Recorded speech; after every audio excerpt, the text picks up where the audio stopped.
Hello students, let us discuss organic reactions through a flowchart type of arrangement. Basically, we can practice organic reaction by conversions in steps.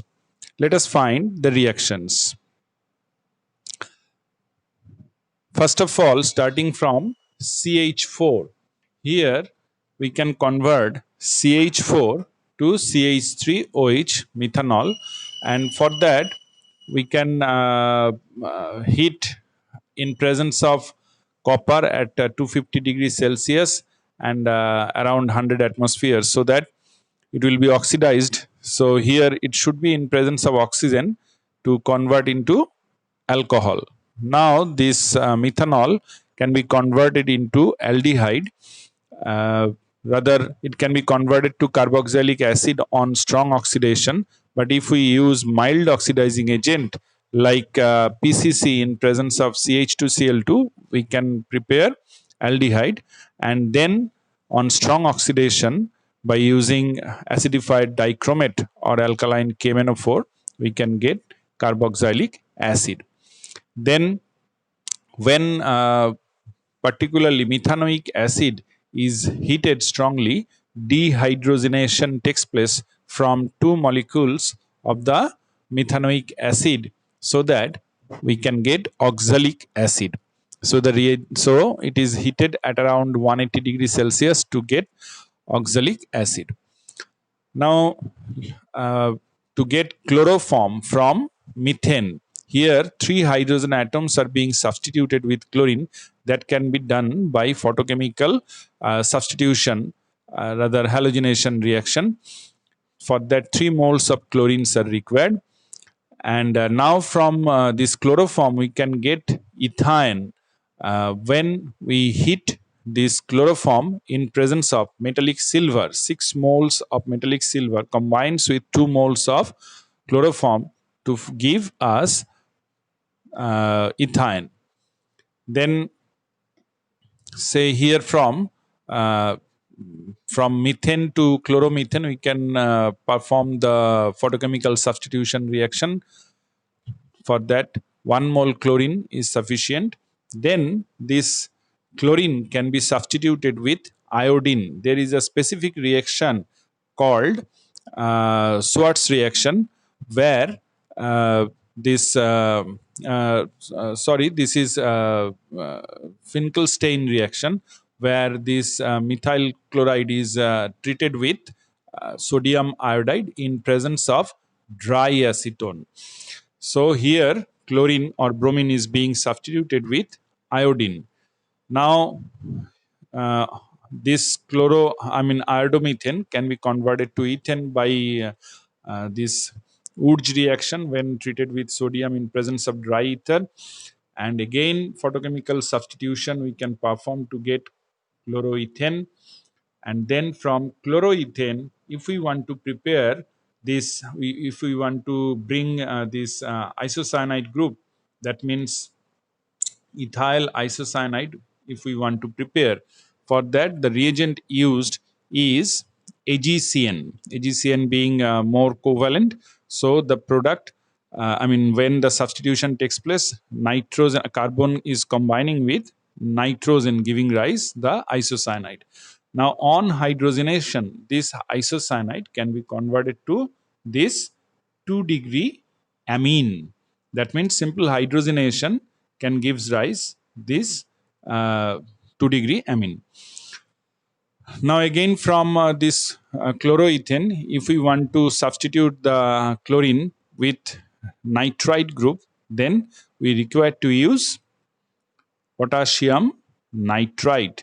If we use silver nitrite, then we can get the nitro group, that is nitroethane will be the product.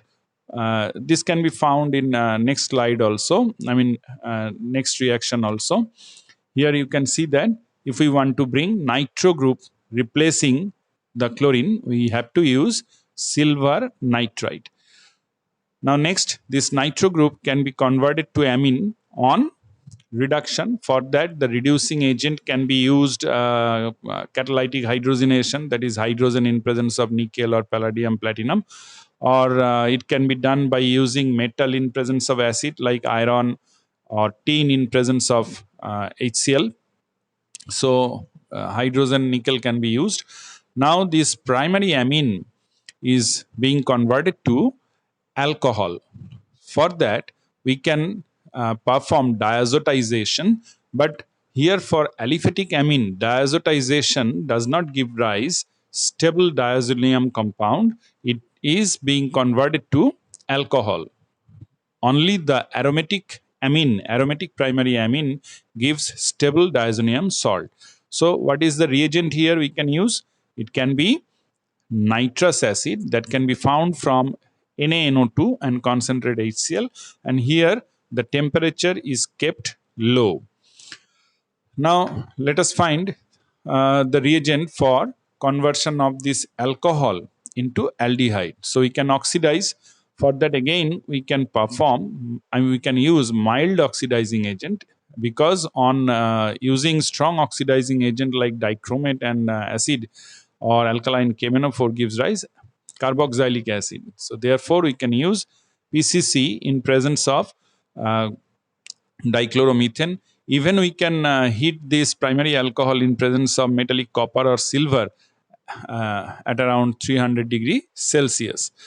Next, when this aldehyde, that is ethanal CH3CHO, is being converted to uh, alkane here. So you can find this C double bond O group here in the aldehyde is being converted to the CH2 group. For that we can use Clemenson reduction, that is zinc amalgam HCl, or we can perform Wolff-Kishner reduction.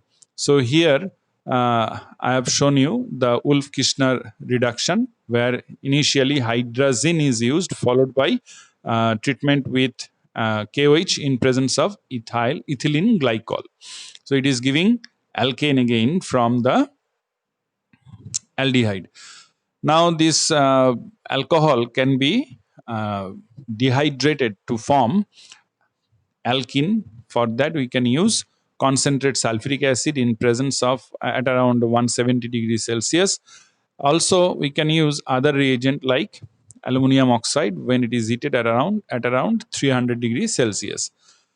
Now you can follow in the next conversion, this ethene is being converted to methanol. So it is, we can find that it is divided into two fragments. So for that we can use what reaction? We can use ozonolysis. Initially ozone is used, followed by treatment with zinc in presence of water, so that the two parts is broken down into, I mean oxygen is being added to the two part on the dissociation of double bond, giving rise this methanol.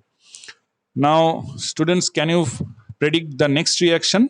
It is very important reaction, which is an aldehyde not having alpha hydrogen atom is converted to 1 mole of alcohol and 1 mole of salt of carboxylic acid.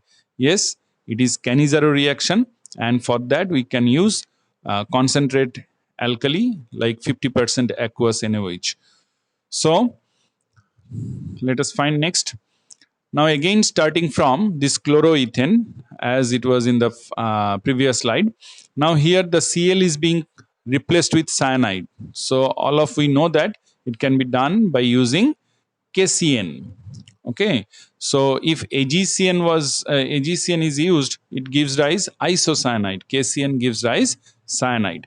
Now you can follow that here ascending of carbon chain is taking place when KCN is used, replacing the halogen. Now on hydrogenation, the triple bond between carbon and nitrogen in the cyanide group, it is broken, and it is giving rise primary amine. So we can perform hydrogenation. Now again the repeat process, previously you have seen primary amine is being converted to primary alcohol.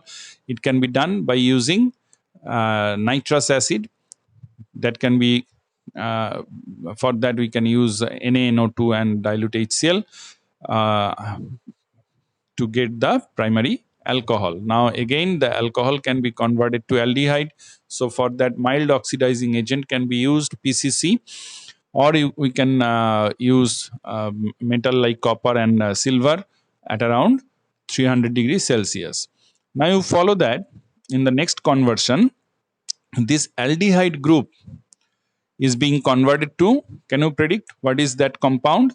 This is acetal. Now, to convert this aldehyde into acetal, we have to use 2 moles of alcohol. Here C2H5OH we have to use, as because the group is C2H5O, here it is coming in presence of dry acid. That means HCl gas can be used, so that we can get from this aldehyde the acetal. Now, this acetal is actually used as a protection for this aldehyde group. Suppose we want to bring halogen, you can find here at the alpha carbon of this aldehyde. For that, we are performing this protection, and next we can do the halogenation. Even we can perform the photochemical halogenation reaction here. That means in presence of light, halogen can be used, or red phosphorus chlorine can be used for getting this alpha halo product. That means now if we want to bring the aldehyde group back, simply we can remove this protection by hydrolysis. So on hydrolysis we are getting this product. Now say from this alpha halo aldehyde, if we want to convert this aldehyde group into acid, we can oxidize this acid group. For that, what can be used as an oxidizing agent? It can be dichromate in presence of acid, or alkaline KMnO4. And here you can follow that. We can bring the halogen group in this alpha halo acid. Follow the arrow here. We are coming to that alpha halo acid from this carboxylic acid having alpha hydrogen atom. So displacing this alpha hydrogen atom, we can perform to displace this hydrogen. We can perform HVZ reaction. For that, the reagent is halogenation in presence of red phosphorus. Now you can follow that. Here again, this aldehyde group is being converted to acid. For that, we can use oxidizing agent. And now here you can follow this conversion, where at the alpha carbon a carbonyl group came in this aldehyde. To bring that to bring that carbonyl group at the alpha carbon of a carbonyl compound, we can use a special reagent, that is selenium dioxide. This reagent gives rise, it brings carbonyl group at the alpha carbon of a aldehyde or ketone. Now, here let us find that some other reactions also, where it was there in the previous slide, that is alkyl iodide. Now again, you can bring cyanide group by replacing this iodine. For that, what we can use, I think you have already came to know, the reagent is KCN. That gives rise CN replacing, that brings CN replacing halide. Now, this cyanide group can be converted to carboxylic acid. For that, we can perform the hydrolysis process, but that is complete hydrolysis. That is complete hydrolysis of cyanide group gives rise carboxylic acid. If we want to if we perform partial hydrolysis, that means actually cyanide, when converted to carboxylic acid, 2 moles of water is being used. If it is only 1 mole of water, then the partial hydrolysis takes place of the nitrile group or cyanide group, that gives rise the amide, and this amide on complete hydrolysis gives rise the carboxylic acid. Usually catalytic hydrolysis of the cyanide group complete hydrolysis gives carboxylic acid, and that comes most of our applications. Now, students, you can find that this acid is being converted here. It is what? It is an ester. So, acid is being converted to ester on reaction with an alcohol in presence of concentrate sulfuric acid. That gives rise characteristic fruity smell that also used as the identification of carboxylic acid. So we can here use ethanol in presence of concentrate sulfuric acid. So actually you find that this is a derivative of the carboxylic acid. Ester is a derivative of carboxylic acid. And then we can prepare another derivative of the carboxylic acid when we heat carboxylic acid in presence of ammonia. It gives rise the amide. So the product came here, the ethanamide. So in this way we can practice organic reactions. So in the next videos we can proceed to prepare some other derivatives of carboxylic acid and also some other very important organic reactions. So up to this we can finish in this video. Thank you.